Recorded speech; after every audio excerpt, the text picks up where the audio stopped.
también décadas como corresponsal mexicano en el extranjero, décadas como corresponsal de guerra, eh, fundador y conductor, debí de haber dicho, fundador y conductor de su espacio en YouTube, No Apto para Cínicos, que hay que respaldar todos los días, bueno, cuando tiene internet, todos los días a las 2 de la tarde. O cuando no se le va la luz y O que en cuando realidad no, es para dormirse, Vicente.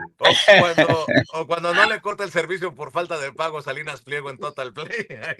Ahí está, a las 2 de la tarde de lunes a viernes, No Apto para Cínicos, el maestro Jaime Hernández y su familia, informándole como usted se merece, No Apto para Cínicos, para que lo busque en YouTube. Querido Jaime, pues vaya semanita para la presidenta Claudia Sheinbaum Pardo.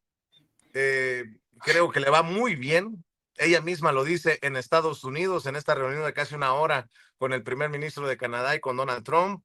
Los anuncios de gradualmente ir a las semanas de 40 horas y el aumento al salario mínimo y el respaldo empresarial en tiempos en los que Salinas Pliego anda desatado. Y también, pues, este evento del Zócalo, 600,000 personas que trae de cabeza a la oposición mediática y política, mi querido Jaime, más lo que ya mencionaba el maestro Paco, más lo que quieras dejar sobre la mesa, querido Jaime.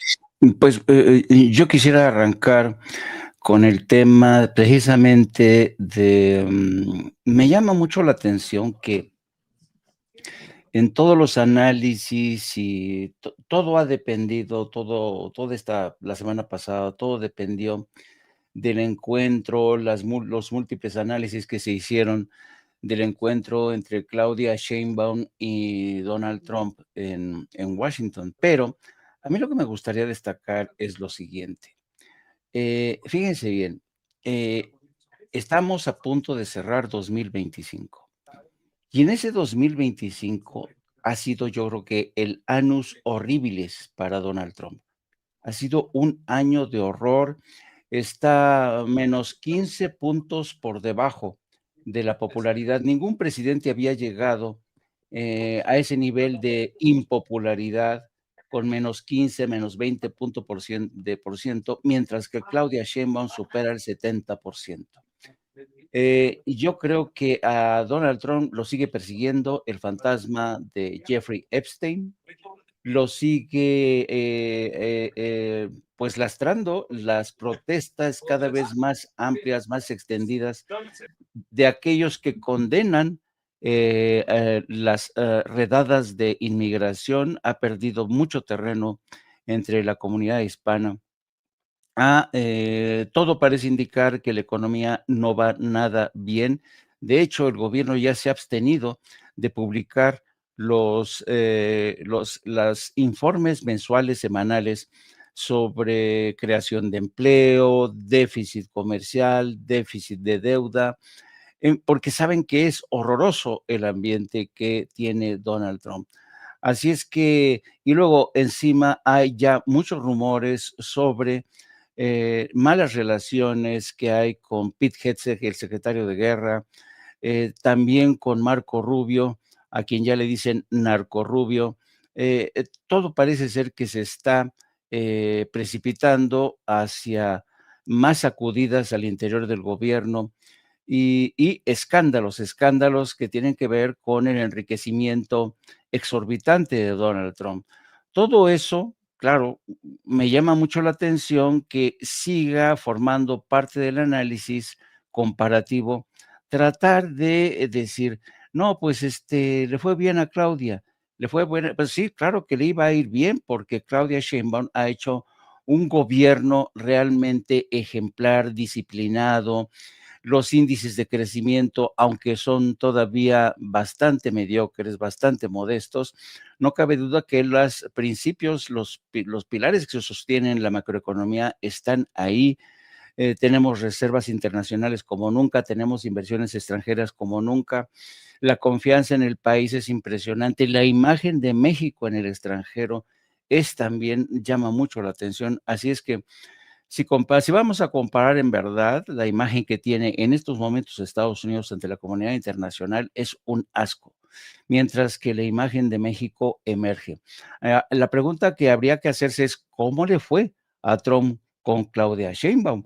Porque realmente Donald Trump es un maestro de la confusión, ¿no? Transforma todo, el caos, la crisis, todo lo transforma en triunfo, que su país está mejor que nunca. Falso, falso. Entonces, ese es el primer elemento que quería aportar a la mesa. A punto de ya cerrar este 2025, Claudia Sheinbaum le va muy bien, mejor de lo que muchos imaginaban. Se ha cumplido aquel vaticinio de Andrés Manuel López Obrador de que Claudia Sheinbaum iba a ser una giganta, y lo fue, así lo demostró frente a Trump y frente a Mark Carney. Por otro lado, quería hincarle el diente al tema del atentado con coche bomba. Ahora la fiscalía se está resistiendo a llamarle atentado terrorista. Yo creo que fue un atentado terrorista. Un atentado terrorista, por definición, es aquel que hace daño con carácter indiscriminado, es el que aterroriza a la población. Esa es la definición de un acto terrorista. Yo entiendo que la fiscalía tenga sus reservas a la hora de calificar este acto, este atentado en Michoacán como terrorista, pero eso es lo que ocurrió. Y lo entiendo porque el gobierno de México tiene miedo de que al definirlo como un acto terrorista, Estados Unidos quiera meter su cuchara. Bueno, pero eso no es óbice para que se le llame lo que ha sido. Yo creo que es y justamente la propia investigación de la fiscalía apunta precisamente a el modus operandi, uno, dos, el tipo de explosivos que se utilizaron y qué uso, cómo se activó esa bomba. ¿Fue a larga distancia? ¿Tenía un temporizador? En fin, pero el coche bomba en Coahuayana, pues está llamando la atención porque precisamente los atentados terroristas no formaban parte, digamos, del menú de opciones que tenía hasta ahora el Cártel Jalisco Nueva Generación, a quien se atribuye este evento. Y yo creo que las cosas hay que decirles por su nombre. Entiendo las reservas de México al presentarlo como atentado terrorista, pero me llama mucho la atención porque yo no sé si ustedes se acuerdan, Paco seguramente sí, cuando Pablo Escobar empieza con los atentados terroristas, con coche bomba precisamente, él decide echar mano de gente que manda a traer de ETA, de la organización terrorista vasca ETA, contrata a expertos en explosivos de ETA que adiestran a su gente en el manejo de este tipo de explosivos, porque pues ETA era pues, conocida como una organización experta en el manejo sobre todo el uso de coches bomba. Así eliminaron a muchos líderes políticos y militares de la España posfranquista. Entonces, la pregunta es, precisamente por eso llama tanto la atención la dirección que ha tomado la investigación. ¿Qué tipo de explosivo se utilizó? ¿De dónde provino ese explosivo? ¿Qué sistema se utilizó? Se había colocado el explosivo cuánto tiempo antes. En fin, son muchas las preguntas por responder, pero el hecho de que la fiscalía apunte en esa dirección demuestra que a pesar de las reservas se trató de un atentado terrorista, amigos. Creo que ahí vamos a diferir los cuatro, porque ya llegó también Norman Pearl, hay que saludarlo. El querido Norman Pearl lo espera de 7 a 9 de lunes a viernes con Paco, con Jaime, de 7 a 9 Norman Pearl TV, gran amigo también Norman Pearl. Bueno, no sé qué piensen acerca de este atentado, un atentado definitivamente que le pone los pelos de punta a cualquiera.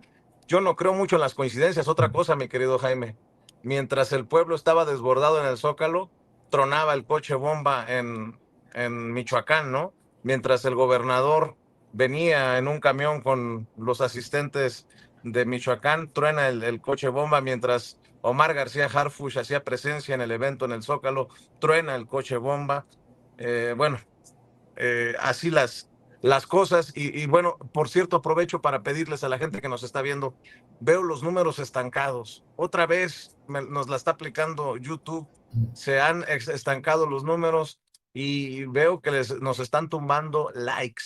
Así que le pido, por favor, que nos ayude con los likes que no cuestan, pero que sí cuentan, para exigirle a YouTube que no esconda nuestro contenido y que haga disponible esta transmisión en vivo y en directo para más personas. Así que échenos la mano, por favor. Échenos la mano llegando y dejando like. Veo muy pocos likes y los números estancados, de esas cosas que no puedo explicarle. Mi querido Norman Pearl, van quedando muchos temas en la mesa y vaya que si iniciamos la semana con mucha información. Hay muchas cosas que comentar. Buenos días, mi querido Vicente, Paco, Jaime y a la audiencia maravillosa de Sin Censura. Por ejemplo, podemos decir que el peso logra su mejor cierre desde julio de 2024. Cierra en 18.18 unidades por dólar. Y este es su mejor nivel de 17 meses. Esto es un voto de confianza, por supuesto, al gobierno en la parte económica de la presidenta Claudia Sheinbaum. Hemos también sido testigos, y eso a través de una crónica, yo diría que más de sociales, de Enrique Peña Nieto, cuando se le ve en Ixtapan de la Sal, donde tiene una casa de campo, y aparentemente ahí vive su madre, jugando golf, por supuesto, para poder dar una entrevista a Mario Maldonado, que es pues uno de los periodistas consentidos de la derecha mexicana y quien también se incorpora mucho a temas de carácter social. Fíjense qué cosas interesantes en estas respuestas. Peña Nieto finalmente está aceptando públicamente una posición, es decir, la posición ideal para un expresidente. Él dice que quiere actuar como un buen expresidente. Y yo creo que hasta ahí todo estaría muy bien. Hay que reconocer que nunca participó en el gobierno del presidente López Obrador, ni lo hace, afectando la imagen de la presidenta Claudia Sheinbaum. Él está actuando efectivamente como un buen expresidente. ¿Quién sabe cuánto tiempo le quede o cuánto tiempo le lleve a actuar de esta manera? Pero hay que reconocer también que Peña Nieto cometió gravísimos errores, sobre todo por extensión de los gobiernos panistas de esa terrible docena trágica, haciéndolo de una manera tal que terminó por ser cómplice de esos gobiernos panistas. Y claro, no hay que olvidar que cuando llega al poder lo hace a través de un fraude electoral de carácter económico, comprando conciencias, comprando votos, comprando voluntades de personas que se encontraban en condiciones muy deplorables.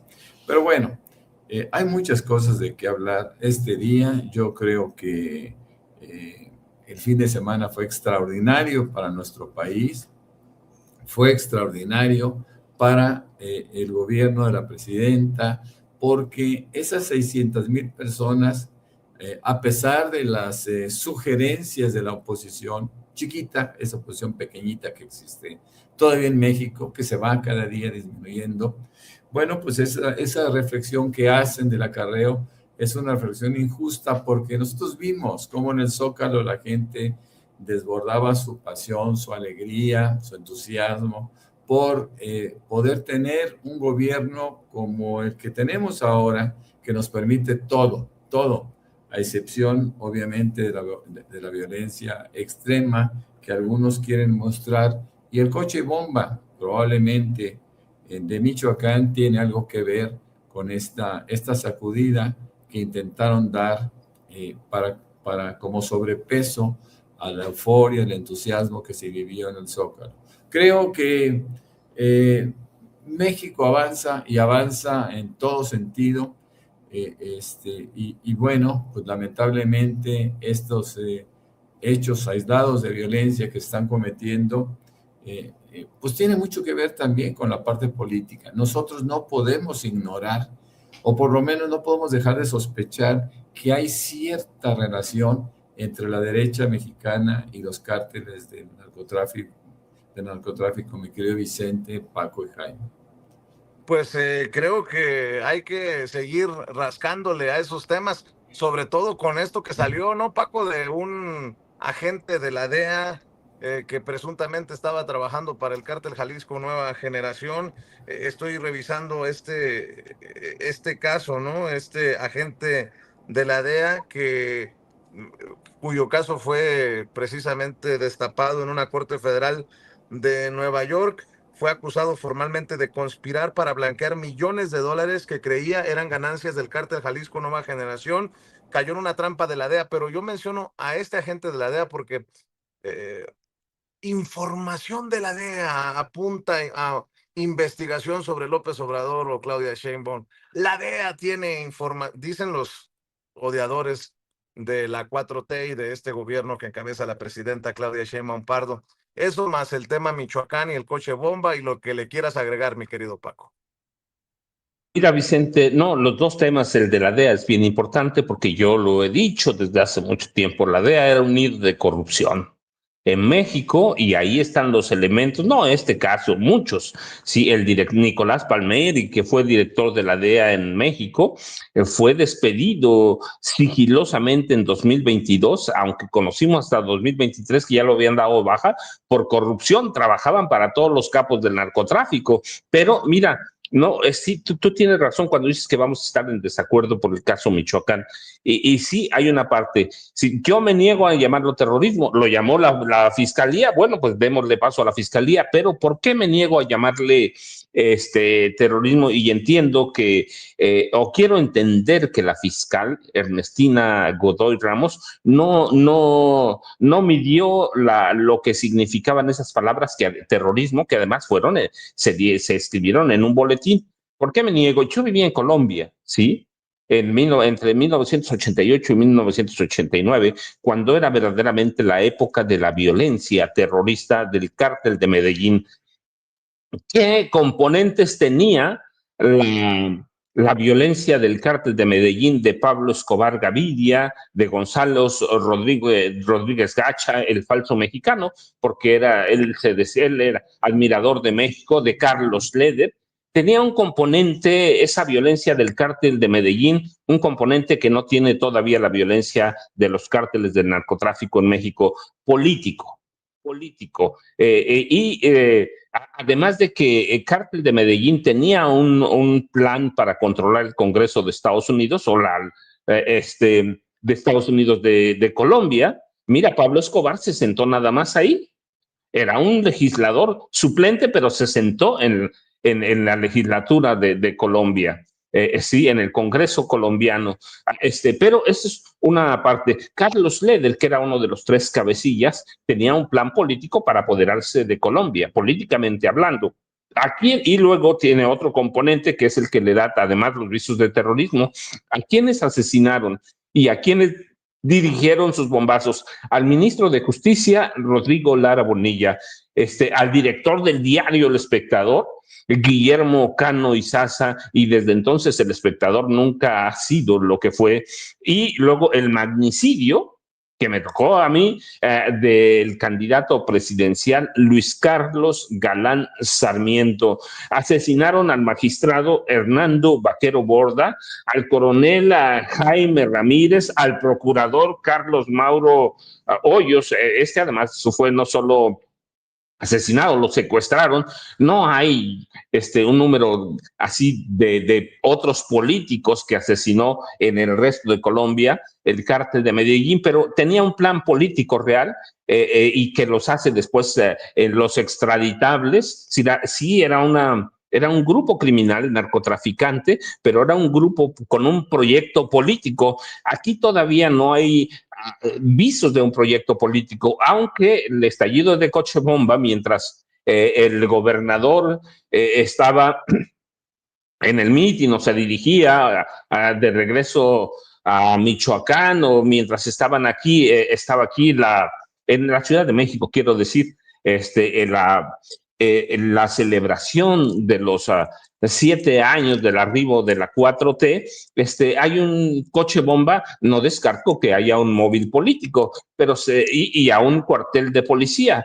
Pero recordemos que ha habido otros atentados y yo siempre me negué y me he negado todavía hoy, a pesar de que lo dice la Fiscalía General de la República y después rectifica, pero ya se había mandado el comunicado y el primer comunicado dice terrorismo. Así que si dicen ellos que es terrorismo, dejémoslo así, pero ¿por qué me niego? Por todos estos elementos que te doy o que les doy Jaime, Vicente y Norman, porque en esa época viví en Colombia, ¿sí?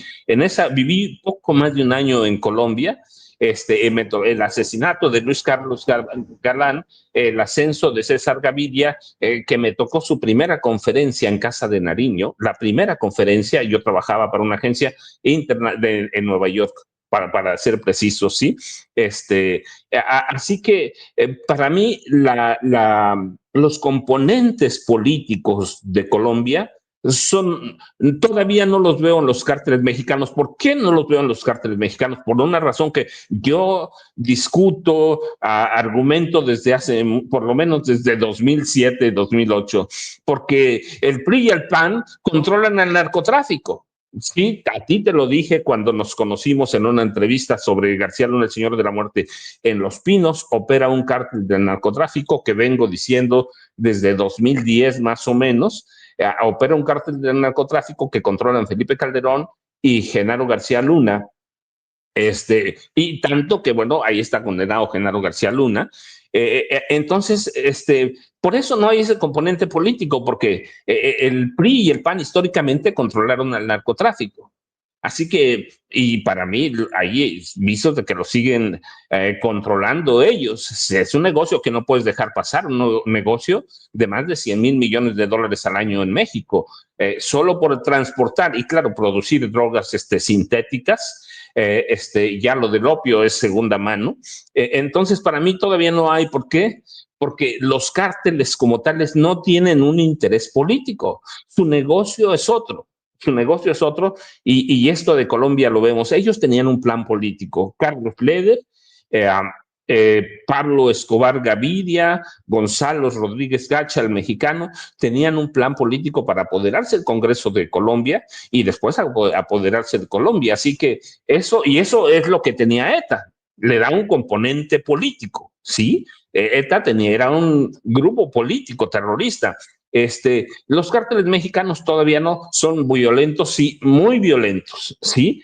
Son asesinos, masacres, hay cualquier cantidad, pero en sociedad o complicidad con los gobiernos, con panistas y priistas. Punto. Eso está documentado, ¿sí? Del 2008-9, y dije que Enrique Peña Nieto era un narcotraficante documentado. Doy nombres, apellidos en negocios de familia y en Tierra Narca, ese es el valor de Tierra Narca. Y en Los mitos, mentiros y secretos, que es un libro de 2012, doy nombres, apellidos y de dónde saqué la información de que Enrique Peña Nieto mandó matar a los testigos al testigo principal del asesinato de su esposa Mónica Pretelini en casa de gobierno sobre la avenida Colón, allá en Toluca. Pero para mí esos son los componentes políticos, los componentes que hacen el terrorismo. Un impacto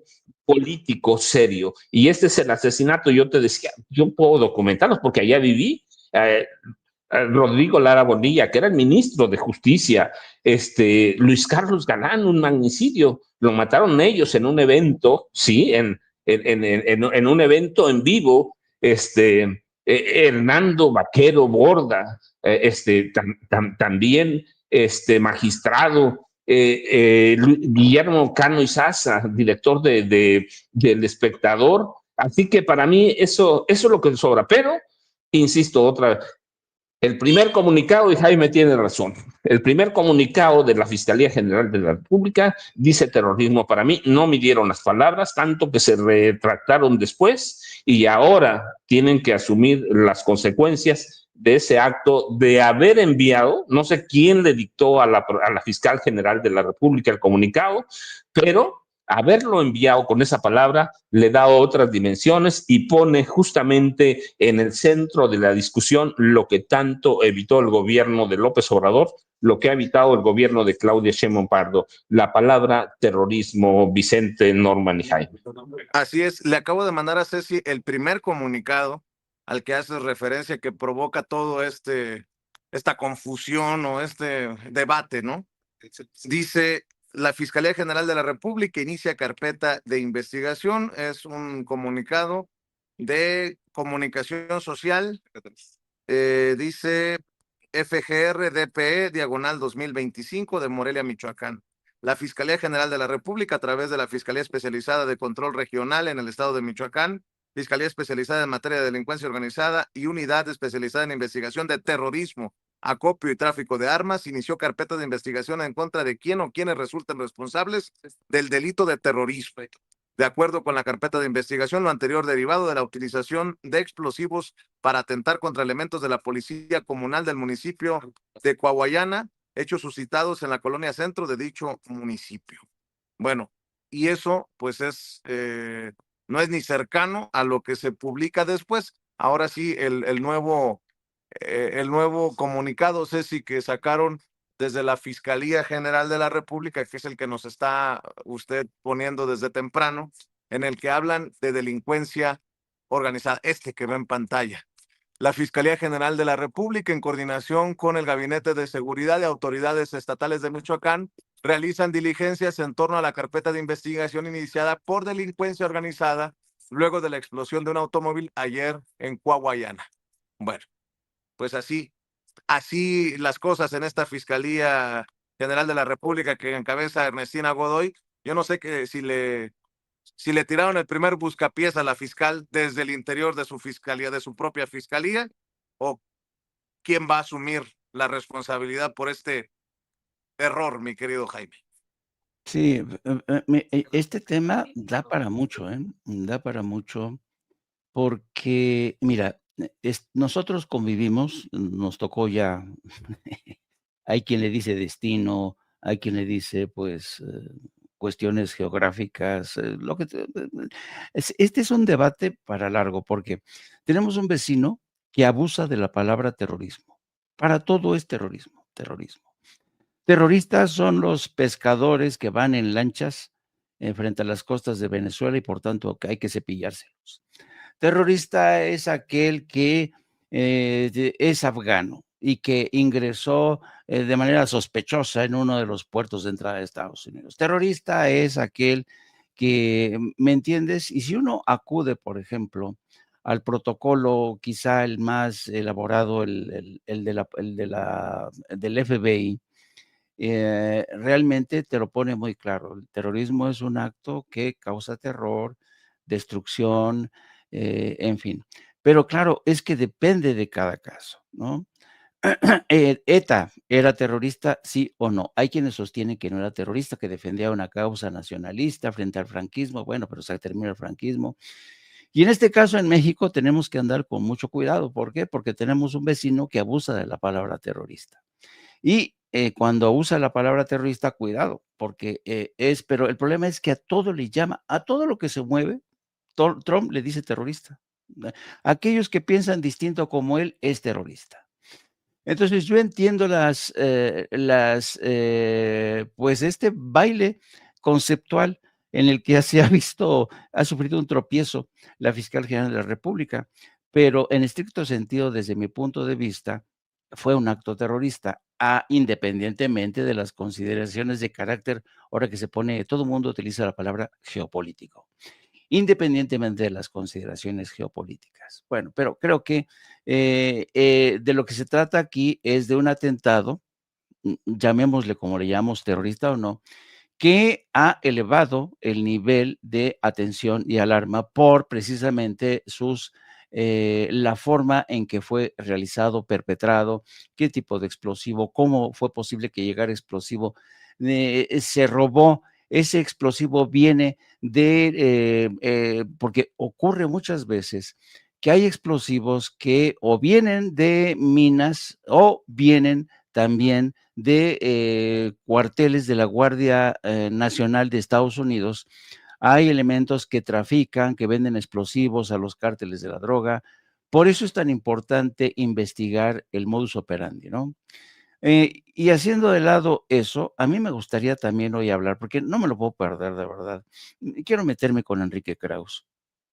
El día de ayer, Enrique Krauss lanza una...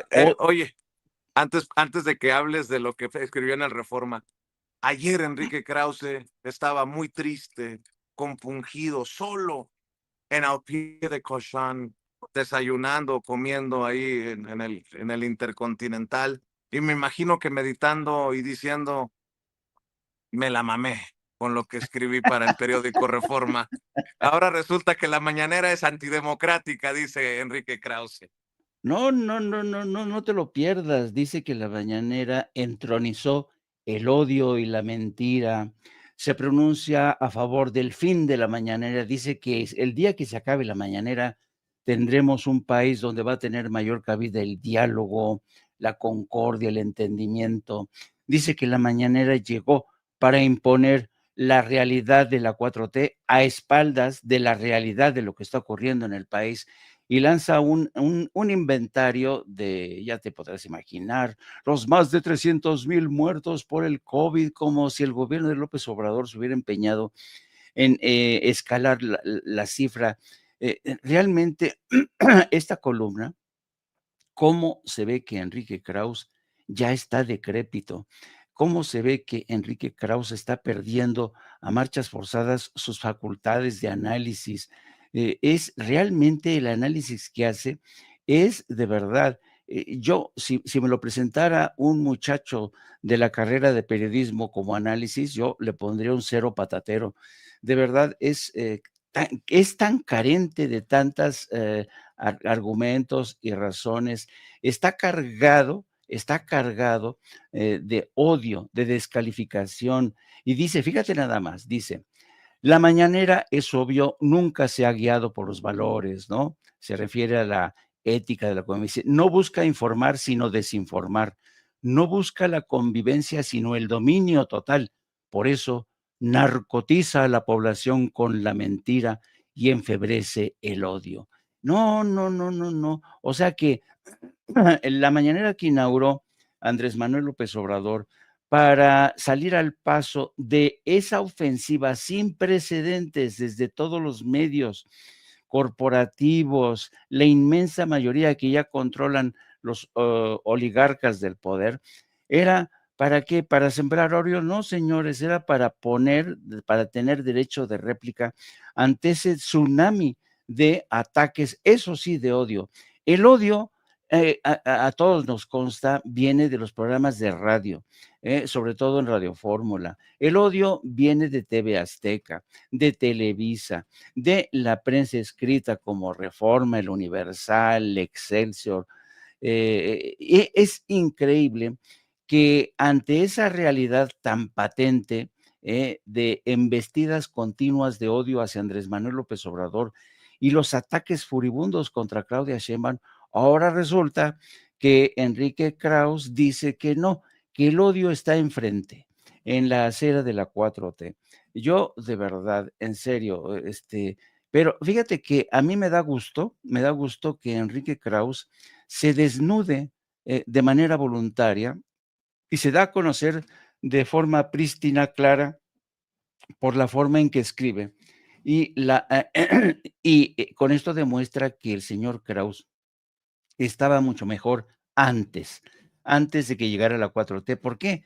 Porque en aquel entonces se permitían publicar en su revista patrañas, mentiras, entre estudios pagados por un régimen que básicamente marginó a millones, donde no había justicia, no había equidad en la justicia, no había equidad en la distribución de la riqueza. ¿Eso qué es, señor Krauss? Así es que a mí, de verdad, si alguna vez dan clases ustedes de periodismo, de análisis de contenido, por favor, pongan esta columna una mañana sin mañanera como muestra de la caída en desgracia de un intelectual orgánico que llega al extremo de negar la realidad que sí ven millones de mexicanos. Norman, los temas, Vicente está entrando justamente a la mañanera de la presidenta Claudia Sheinbaum Pardo, supongo que lo están dejando pasar, pero los temas están ahí, Norman, tenemos de todo, fue una semana súper mega movida, ¿qué tomas ahí? Las cartas son tuyas, Norman.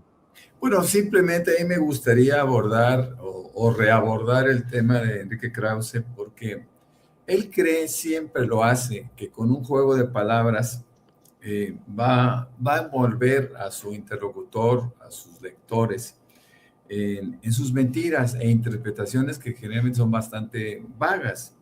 La mañanera es un contrapeso, pero no es un contrapeso que nace en 2018, es un contrapeso que nace en el año 2000, justamente cuando el expresidente López Obrador asume la jefatura de gobierno de la Ciudad de México. Y lo hace con esa inteligencia y pragmatismo que siempre lo caracterizaron.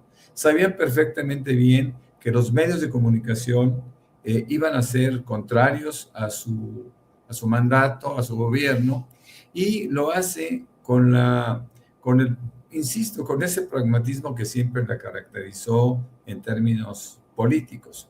Yo creo que la mañanera existe, es un foro que combate la desinformación, es un foro que lleva la noticia fresca, pero siempre va a ser, como lo dijo muy bien el maestro Jaime Hernández, ejercer el derecho de réplica ante todos los medios de comunicación nacionales, ¿no? Porque inclusive por ahí de repente vemos involucrados a algunos columnistas de la misma jornada, ¿no? Y gente que pues termina por subyugarse ante un poder económico que todavía les estimula de una manera, pues parece que reiterada, por lo menos en Reforma, lo vemos en el Universal, en Milenio en algunos casos. Milenio tiene algunos columnistas decentes, apreciables. Pero bueno, pues esa es una lucha que se da dentro del ámbito de la comunicación con diferentes fórmulas. Por ejemplo, si hablamos de comunicación, a mí me llamó muchísimo la atención, y creo que lo presentamos en el programa nocturno, cuando surge un individuo se apellida Vallejo, con una serie de comentarios, o más que comentarios, con unas noticias absolutamente falsas, que él pensaba que iban a involucrar al gobierno de México con esto. Pero creo que ese es el extremo de la capacidad que tiene, el extremo nocivo que tiene la capacidad que tiene o que tenemos los mexicanos para expresarnos. No quiero leerlo porque me parecería un absurdo, pero hay cosas que también son importantes. Por ejemplo, y esto me sorprendió mucho, cuando hablan de que María Corina Machado va a ir a Oslo a recibir el Premio Nobel de la Paz. Yo hago un pequeño tweet o post, como se le llama ahora, en donde digo, la señora María Corina Machado saldrá de la clandestinidad que vive en Miami para viajar a Oslo y recibir un Premio Nobel de la Paz, cuya decisión ha creado conflictos en el mismo seno del comité específico que la eligió. Noruega cargará con la vergüenza, con esta vergüenza. Otra noticia que para mí es importantísima es el pronunciamiento que hace el jefe del Pentágono o el secretario de Guerra, Pete Hegseth, cuando dice que Estados Unidos no busca invasiones ni cambio de regímenes. Hay un exasor militar del Pentágono, el coronel Douglas McGregor, que lanza advertencia en estado puro a Estados Unidos en entrevista con Tucker Carlson. No sé si ustedes la vieron, Pero dice, involucrarse militarmente en Venezuela sería un grave error para Estados Unidos.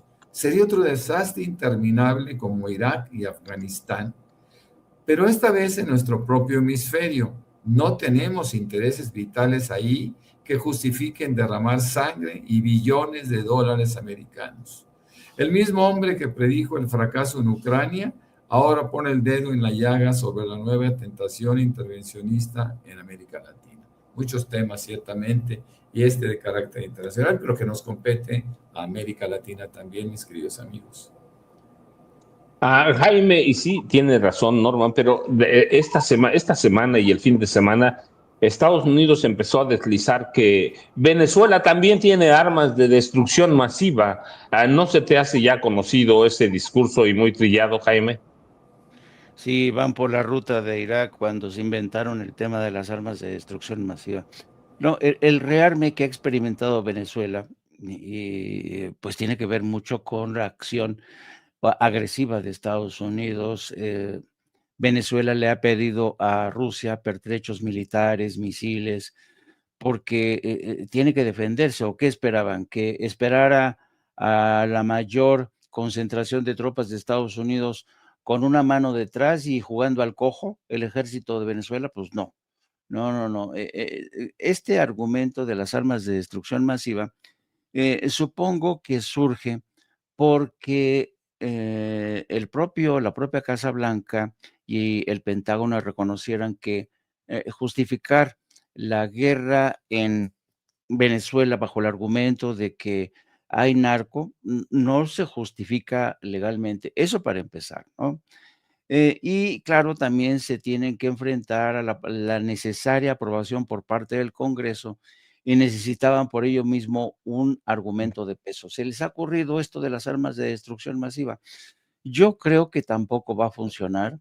No creo que vaya a funcionar este experimento. Yo creo que Estados Unidos ya lleva, ¿qué? Más de un mes, casi 2 meses, amenazando a Venezuela con intervenir. Y cuando ocurre esto, generalmente las invasiones se convierten en un desastre. ¿Se acuerdan lo que ocurrió en Bahía de Cochinos? Que ahí sí ni siquiera dijeron agua va y aún así fracasaron, ¿no? Entonces yo creo que ahora el porcentaje de error, de equivocación, el otro día hablábamos como Estados Unidos que pretende una intervención de carácter quirúrgico.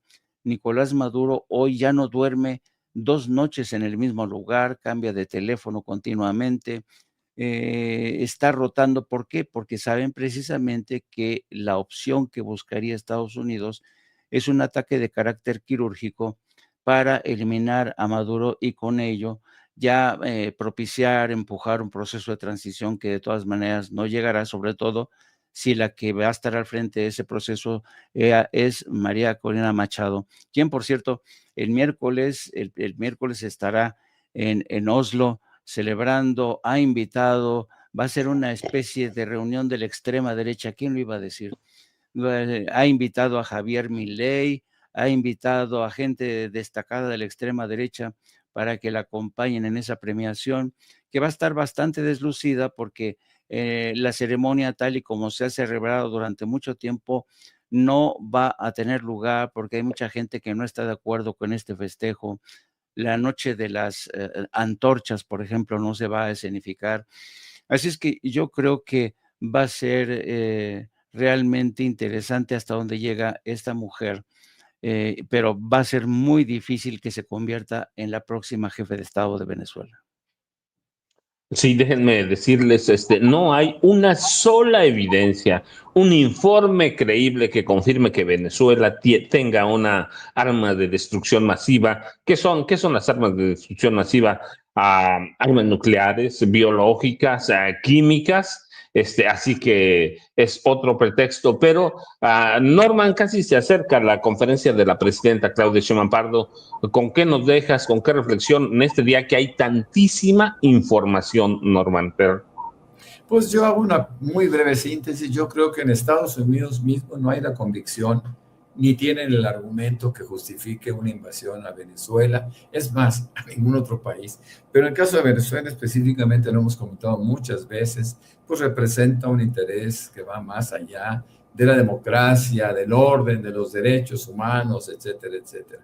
Creo que se sumen en la desesperación. Los mismos republicanos lo están reconociendo. Hay muchísima gente en Estados Unidos que está en contra de cualquier posibilidad de guerra con Venezuela o contra Venezuela. Pues yo soy Norman F. Pearl, a mí me encuentran tanto en X como en Facebook, y por supuesto tengo el placer, el honor, el privilegio de poder compartir con ustedes dos el programa de 7 a 9 de la noche con Norman Pearl, que basta con que ustedes se incorporen, que busquen Norman Pearl TV y ya van a hacer contacto con nosotros tres, donde estamos de lunes a viernes de 7 a 9 de la noche, mis queridos amigos. Un saludo a toda la audiencia. Jaime, ¿qué semana para empezar la cuenta regresiva del cierre de 2025? ¿Qué nos espera? ¿Con qué nos dejas, Jaime Hernández? Y recuerde, a las de 2 a 3:45, no apto para cínicos, pero ese es de Jaime Hernández. Ya le estoy robando su participación. Jaime. Perdón, yo me voy con el análisis de esta yuxtaposición que supone la comparación de este año 2025, el annus horribilis para Donald Trump y un año de gloria que ha dejado ahora sí que en el suelo a la oposición en México, a los medios de comunicación, a los intelectuales orgánicos que siguen atacando a Claudia Sheinbaum. No le han hecho ni un solo rasguño a su popularidad, más del 70%. La demostración de fuerza en el Zócalo fue espectacular. Eso nunca lo va a ver Donald Trump. Este tipo de adhesión, de unción popular a favor de una mujer inteligente, brillante, que cada vez gana más peso, no solamente en el concierto nacional, sino en el ámbito internacional. México ya es un referente, México está de moda y por contra quisiera señalar los últimos esfuerzos que ha lanzado Donald Trump, perdonando, conmutando la sentencia de Orlando Hernández, el expresidente de Honduras. Ayer mismo el gobierno de Honduras dijo que va a ser considerado, lo tiene en la mira, que si se llega a atravesar y lo va a detener, sin importar que lo haya perdonado Estados Unidos, sigue considerado un narcotraficante. Y luego está el anuncio del hijo del señor Joao Bolsonaro, Flavio Bolsonaro, ha anunciado su candidatura a la presidencia. Espera, por supuesto, contar con la bendición de Donald Trump.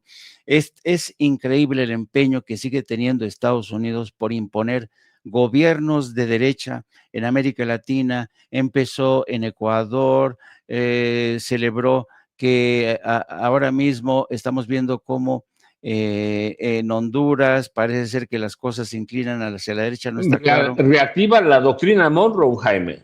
Y se reactiva la doctrina Monroe, efectivamente, y frente a este escenario de que Estados Unidos quiere imponer la doctrina Monroe, alinear a todos los gobiernos hacia la derecha, hay una mujer que se ha convertido en el principal frente de contención ante esas tentativas. Y ya saben, los espero a las 14 horas en No Apto para Cínicos, y más tarde con mis compañeros, con mis queridos compañeros Norman Pearl y el maestro Paco Cruz, legendario Paco Cruz por una memoria prodigiosa, y mi querido Norman Pearl, que cada vez aparecen más admiradoras. Uy, uy, uy, uy, uy. Gracias, amigos.